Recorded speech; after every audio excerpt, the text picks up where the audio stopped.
Welcome back. Republicans pushing for transparency from China on the origins of COVID-19. Senator Joni Ernst telling Fox News in a statement, quote, the Communist Party of China refuses to fully cooperate with efforts to learn more about the origins of the deadly coronavirus. The world deserves answers, and that includes determining whether it originated from the Wuhan Institute of Virology. This all comes after reports that China was preparing for a third world war with biological weapons as long as 6 years ago. Here to discuss, senior fellow at the Gatestone Institute and author of The Coming Collapse of China and the Great U.S.-China Tech War, Gordon Chang. Gordon, great to see you as always. At this point, will we ever know how this all started?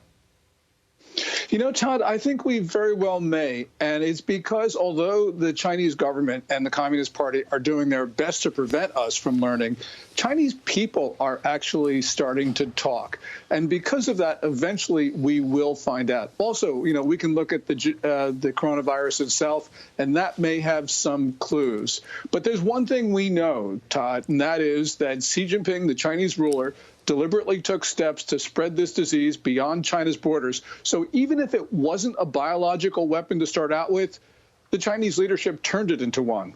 Okay, but let's get to that report that as long as 6 years ago, there were thoughts that China was considering using the coronavirus or a type of coronavirus as a biological weapon. Do you believe China went that far in their quest for world domination? Yes, I do. And in that 2015 report is not the only thing we have. We actually have something which is even more authoritative, and that's the 2017 Science of Military Strategy, which is an authoritative publication of China's National Defense University, which even said there should be a new type, a biological warfare of, quote, specific ethnic genetic attacks. Wow. Which means that the next pathogen could leave the Chinese immune, but sicken everybody else. We're in a war. People need to realize that. Meantime, NASA slamming China after that rocket debris landed near the Maldives, or Maldives, depending upon how you say it, for failing to meet responsible standards. What are the dangers for us working with China in space? Because, you know, we work with Russia, not exactly our friend in space. We work with China, not exactly our friend. How worried are you? Well, I'd be extremely worried because the Chinese space program is run by the Chinese military. We know the Chinese military has this doctrine of unrestricted warfare. We would be sending technology to the Chinese because we're more advanced than they are. So this would have no good outcomes for the United States. Eventually, they would be using our tech against us. 30 seconds on this final question, Gordon.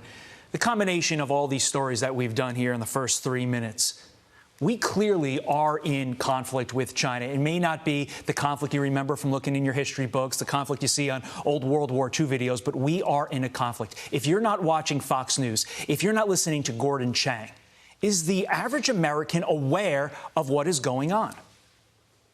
I think the average American is becoming aware, and certainly the average American has more resolute attitudes about China than our political leadership. So that means we need to shout all the time to get President Biden to do the right thing to defend America, because right now he doesn't seem like he's doing that. He sees China as a competitor, not what China tells us, which is that it's an enemy.